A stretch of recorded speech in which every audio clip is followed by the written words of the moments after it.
Welcome back, Brooklyn Nets fans. Finally, some good news and some normalcy. Oh my goodness, Kevin Durant is apparently back with the Nets for next year. So we dealt with this with Kyrie, thinking he might not be back. Then he picks up his option. He was back. And then 2 days later, Kevin Durant on June 30th requests a trade, and we finally got a resolution on August 23rd, almost 2 whole months later, that Kevin Durant is going to remain a Brooklyn Net for now. Still has 4 years left on his contract. Will he last the entire 4 years? I hope so, but I don't know. But at least for next year, the Nets will be able to quote-unquote run it back, even though Ben Simmons will be added to this team with Kyrie Irving as well. So no face cam tonight, but at least you guys get these Kevin Durant highlights in the background. If you're listening on the podcast, then hey, at least you still get to hear me. That's the whole point. But anyway, at 11:01 today, Shams Charania came out with this tweet. Steve Nash, Joe Tsai, and Sean Marks met with Kevin Durant and Rich Kleiman in Los Angeles on Monday and have decided to move forward with partnership, Nets say. Full contingent in Monday meeting that keeps Kevin Durant a Brooklyn Net. Durant, business manager Rich Kleiman, GM Sean Marks, coach Steve Nash, and Joe Tsai and his wife, they were all there. And I don't know why this took so long to happen. I was literally saying, and I'm sure most of you Nets fans were saying, why didn't this happen a long time ago? But I was definitely concerned about Kevin Durant possibly leaving. There was always a part of me that felt this could work out, and luckily it did. But yeah, there were times, of course, where I had days where I felt like, oh, this guy really might get traded, and I'm going to be very devastated about it. Even though a return of Jaylen Brown or even Brandon Ingram, it would have been cool. We would have gotten younger as a team, but still, they're definitely not on Kevin Durant's level. And I'd hate to say that the Nets front office and ownership, Joe Tsai, Sean Marks, they played this perfectly, but they kind of did. Like, I have to give it to him. I was very hard on Joe Tsai. I really thought he was going to fumble the bag and lose the most, talented Nets player I've ever seen in my lifetime and possibly will ever see in my lifetime. And it seemed like he was content letting him walk away. And I get there was a lot of difficulty. I'm not 100% sure why Kevin Durant requested that trade in the first place. Of course, there could have been some unhappiness with how Kyrie Irving's contract situation was negotiated, but it could have been other things like the way they've handled the roster or maybe Sean Marks not giving in to Kevin Durant's needs. I don't know. It could have been a lot of things. But anyway, I am just very happy and I'm very relieved that this happened. I know that this might be only a 1-year thing and maybe the whole Kevin Durant, Kyrie Irving, and Ben Simmons thing completely blows up in our face, but at least now we get to see it as compared to wondering what if could have been if these guys had played together. Now, Sean Marks, the Nets general manager, had a quote as well and basically says they had the meeting. But the last couple sentences are, "We have agreed to move forward with our partnership. We are focusing on basketball with one collective goal in mind, build a lasting franchise to bring a championship to Brooklyn." And that's the main thing. Like, the Nets, by doing this and keeping Kevin Durant, have extended their championship window for at least one more year. And once again, it could only be one more year. Kevin Durant could be gone by next fall. We don't know. And by next fall, I mean fall 2023, not the one just coming up. It just would have been a shame to see this roster go to waste. I think despite losing James Harden, who, yes, I do believe is a better player than Ben Simmons, I do think Ben Simmons will fit this team very nicely, assuming Kevin Durant and Kyrie Irving play most games, but this roster at least is just more well-rounded than the one we saw last season with the Brooklyn Nets. I know that the whole Kyrie thing and not being vaccinated and the mandates definitely got in the way, and so did Kevin Durant's injury, and so did James Harden's hamstring, but as I've said in the past, the roster for the Nets last year was flawed in the first place. It was way too many point guards and way too many centers. There were not any wing players on this team, no small forwards, guys that were 6'6" to 6'9" that could shoot the three, play defense. We did not have many of those guys.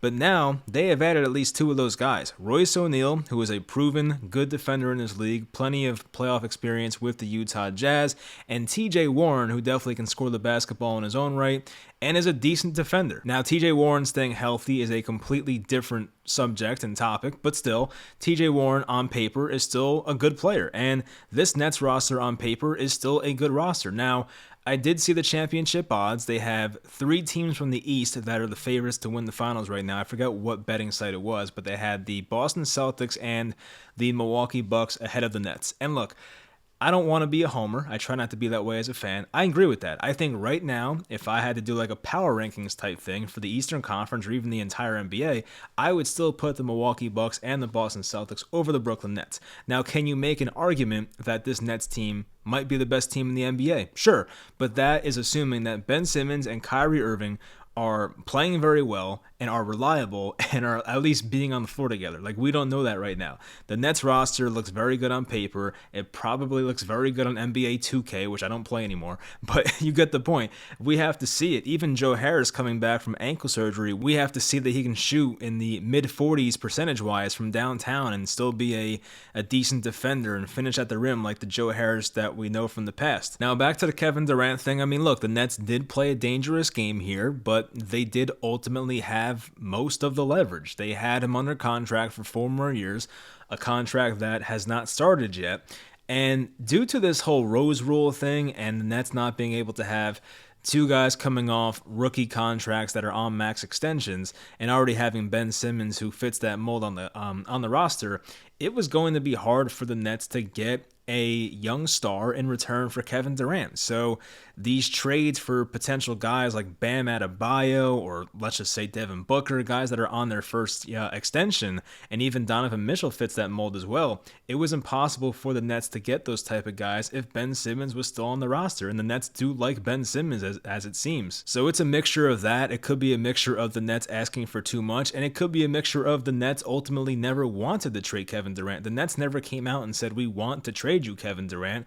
Kevin Durant came out and said, I want to be traded. So that's a completely different thing. I don't think Sean Marks ever sat in his office and said, I got to get Kevin out of here. Like, I don't think they ever had that mindset. Now, there were times the Nets showed plenty of lack of urgency in trying to mend the relationship with Kevin Durant, but ultimately the Nets, they got their way. And, if I knew this was going to happen 2 months ago, I would have been able to kind of laugh it off and not be so stressed out about it. But the Nets did get their guy. Kevin Durant still is staying with the Brooklyn Nets, and at least we'll get to see him here for 1 more year. And by the way, those NBA Finals odds were from FanDuel. They have the Celtics first at plus 500, the Bucks are second at plus 650, and the Nets are third at plus 700. Then there's the Clippers, Warriors, and Suns behind them. So, as things stand right now, to be the third most likely team to win the finals next year, I will take it for how crazy of an offseason this has been. I remember there was a time not too long ago where the Nets were like a plus 2,500 to win the finals. Now they're back to a plus 700. So I'm sure some people thought Kevin Durant was going to be traded, for sure. I even had a reply to one of Kevin Durant's tweets saying, run it back with the Nets. And, I got a couple responses saying like, bro, he's gone. Like, stop asking and blah, blah, blah. And I don't know why people said that, because I just didn't really see a clear path to Durant being traded. Now, I could have seen a scenario where he would hold out in training camp and make things difficult and maybe just try and start some tension. I don't know, but I just never saw Kevin Durant as the type of guy to sit out games and miss games on purpose. There's too much love for basketball for him. And that was my reaction the second he requested the trade. I'm like, wait, didn't we just sign this guy to an extension last August? Like, we don't have to really give into this guy's needs. The Nets can literally just say, okay, well, we're not trading you, so either come here and play or you can go sit at home. And I don't think Kevin Durant would have taken that sit at home option. I think he would have came back even to a toxic environment and would have kept playing. But now hopefully things are not toxic. Hopefully there is some type of respect from Kevin Durant to Steve Nash. I don't know if that was a main issue in the past. I really am not sure about that. I don't know if players respect Steve Nash to the amount that I would hope they would, but he was definitely outcoached by a former Nets assistant last year, in Ime Udoka. So to see your current head coach be very much outcoached by an assistant from the 2020/21 team, that was probably not what the Nets players wanted to see. And it's a big year for Nash too, not just the players obviously, but even Sean Marks, the GM. I thought he had a good offseason this year as compared to last year. Once again, getting Royce O'Neal, getting TJ Warren on a minimum deal for 1 year was incredible, and bringing back Nick Claxton. Now, the Nets did not offer Bruce Brown a contract, which kind of annoyed me, and they gave like $13 million for 2 years to Patty Mills. I get he's a great locker room guy, has a great connection with Ben Simmons, and I know he has his mental health stuff, but still, like, I just didn't really see a point to bring back Patty Mills as compared to a Bruce Brown type of guy, but hopefully that works out. Now, of course, Patty Mills was very much a positive the first half of the year, but then once guys started leaving the lineup and Patty Mills had to play a bunch of minutes, we had not really seen a good Patty Mills. I feel like ever since 2022 started, Patty Mills was just not that guy. But throughout 2021, Patty Mills was awesome. I remember that Christmas game he had against the Lakers where he had like 7 3-pointers, and the Nets won that game on the Claxton alley-oop over LeBron. So there were some good memories last year. Not a ton, but definitely some good memories. But yeah, I just hope this is a tight, cohesive unit that gets along. Obviously, chemistry is a big thing, and as I said, if Steve Nash doesn't perform this year and the Nets record is not where it's supposed to be and they don't make it past the second round at least, I think that's it for Steve Nash. I don't know if that would be it for this Nets core. I'm trying to think how bad things would have to be for this Nets team to get completely blown up next year. I mean, if the Nets go on to lose in the Eastern Conference Finals or even the Finals, I think you say, okay, we're close, and you run it back. I don't think you completely blow it up at that point, but if they lose while being completely healthy in the first or second round, or God forbid don't make the playoffs somehow, I don't know how that would happen, but, if they're healthy and miss the playoffs, I mean, my goodness, you might as well just give up, but you get the point. If they are close enough to winning a championship and they're one of the final 4 or 8 teams remaining in the league when it's all said and done, I mean, you might as well give it another shot. This was a weird offseason. The Nets have not had a real easygoing offseason. I mean, this was a just crazy offseason the entire time, having just been swept by the Boston Celtics and then having the report come out that KD was not really in contact with the Nets front office, and then having the Kyrie Irving contract stuff going on and how the Nets didn't give him a maximum deal, and then Kevin Durant requested a trade shortly after, and ever since then it's just been off the rails. So we'll see if the Nets can break their previous record of 48 hours of us feeling good, because there was a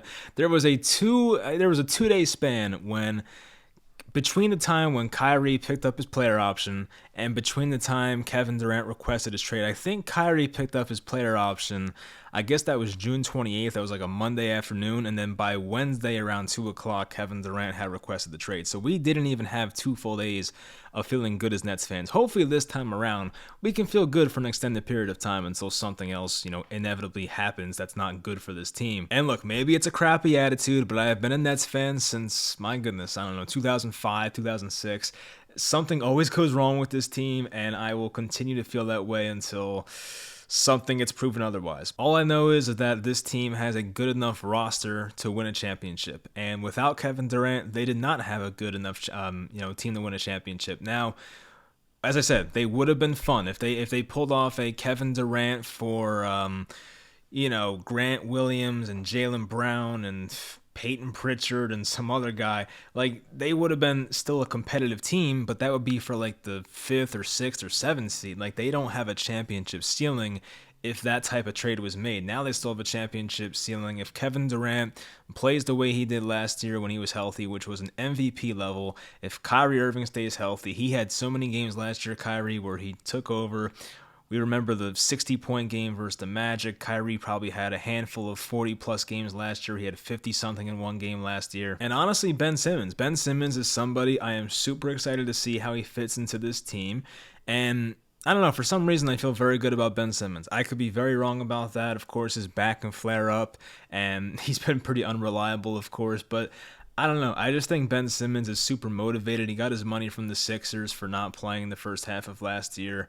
They came to some type of settlement. I just think Ben Simmons is ready to go. And I think that, I wouldn't say he's going to be in, the MVP conversation. I think I tweeted that once as a joke. But, I really do think the guy's going to have a good all-around year. Obviously, I don't expect him to shoot the ball very well, but everything else, passing, defense, transition baskets, hustle, I think he will bring that to the table. And what Ben Simmons brings to the table, the Nets lacked that a lot last year. A true point guard, a guy that can set up for others, and a guy that can play perimeter lockdown defense and has a 6'10", 6'11 frame, whatever. But I think Ben Simmons is 6'10". So you bring that frame. I mean, just imagine how much a healthy Ben Simmons would have made a difference, even in the Celtics series. Not to say that, if the Nets had Simmons, they would have won that series. Definitely not. But think of how much harder life would have been for Jason Tatum in that scenario. I'm not saying that Ben Simmons would shut down Jason Tatum. It's tough to shut down a guy as talented as he is, but you don't think Ben Simmons could have made a bigger difference to Jason Tatum's offense than a guy like getting switched on to Seth Curry or Patty Mills, or even Kevin Durant. Not to say Kevin Durant's a bad defender, no, of course not, but like Kevin Durant had to shoulder so much offensively, and we saw how tough that series was for him offensively in the first place, so to focus on defense just as much was probably difficult for Durant. So now you can put Ben Simmons on the opposing team's most talented offensive player, and Kevin Durant can kind of play some off-ball defense and at least, come in for steals and play some weak side help. We know Kevin Durant can block shots at the rim sometimes. So I don't know how the rotations for this team will go exactly, but I am just very excited to see how a lineup would look of like Ben Simmons, Kyrie, KD, Joe Harris, and Nick Claxton, like some type of lineup like that. Even they can, bring in guys from the bench, Seth Curry, bring in Royce O'Neal, bring in TJ Warren. Like they are going to have, like those 8 guys right there are very solid. Now, there are potential rumors of the Nets bringing in somebody else like a Carmelo Anthony or a DeMarcus Cousins or Dwight Howard. And look, those guys are a bit up there in age. I'm looking at it right now. I think DeMarcus is 32 years old. He's bounced around the last few years. Yeah, he's 32 now. I think Dwight Howard, it might be like 37 by now. What's Dwight Howard? He's 36. Okay, so Dwight's 36. And then you have Carmelo, who's now 38 years old. Wow. So yes, Carmelo is, a guy from the area, born in Brooklyn, of course. He did grow up a Knicks fan, but still, we can forgive him for that.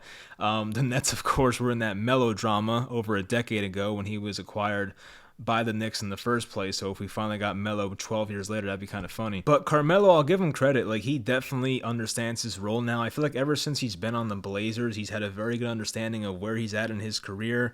He can no longer be the ball dominant guy he once was. He kind of took a backseat to Dame Lillard and CJ McCollum. And then, of course, on the Lakers, he took a backseat to LeBron and AD when he was out there, and even Westbrook. Like, I think Melo has a very good understanding of like what he needs to do to keep playing in the NBA. Of course, he brings that size. Melo's technically a wing player, not known as the best defender. Honestly, I would rather have DeMarcus Cousins. I think that's the guy I would want.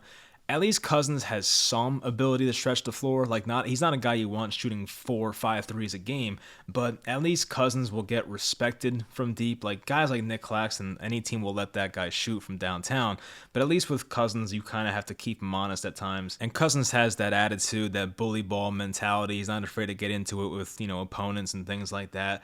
So I think the Nets can use that kind of energy. I don't know what type of relationship that Cousins and Durant have or anything like that, but still, I would like to see one of those veterans end up in Brooklyn. I think the way I would rank those 3 guys is I would like to see Cousins number 1.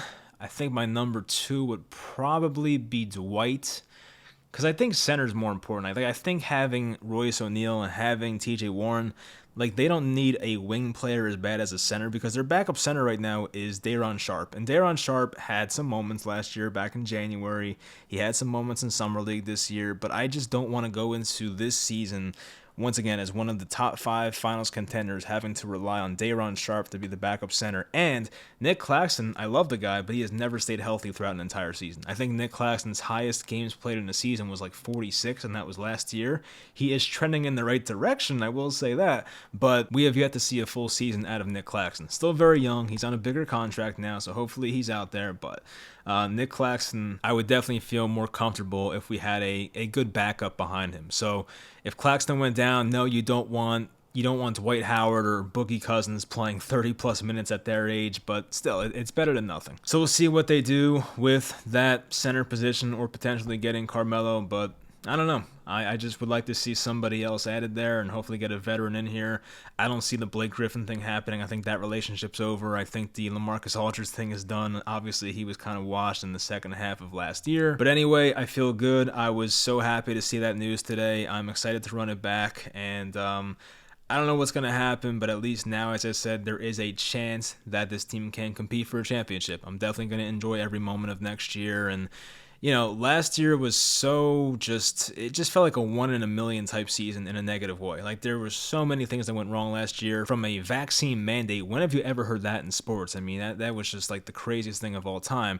Between that and Durant getting hurt, Joe Harris getting hurt, and James Harden having, one leg out the door, 1 foot out the door, and Philly the entire season, it felt like. I mean, I don't know, just like the whole season was so weird. But this team has a lot to prove. There's a lot of chips on shoulders, whatever the cliche is, and Guys like Kevin Durant and Kyrie Irving having just got swept and having the pride that they do as players, like I think they will bounce back from that. And even Ben Simmons, I'm sure he is seeing on social media how much people poke fun at him and make fun of him. And like, I just think a lot of guys on this team are ready to prove people wrong. And I'm excited for it. Like, I like being looked at as that villain and like that team that nobody likes. And that's what I feel like the Nets are. So hopefully the Nets can go out there and have a great regular season and just stay healthy in the playoffs. That's it. So anyway, that's going to do it. Very happy about the news. Let me know in the comments how you guys feel. Trying to think what the next Nets video will be. I have no idea. Maybe we'll be reacting to, Boogie Cousins being signed or Carmelo Anthony. We'll see. But anyway, stay tuned for more content. I hope you guys enjoyed, and I'll talk to you guys next time.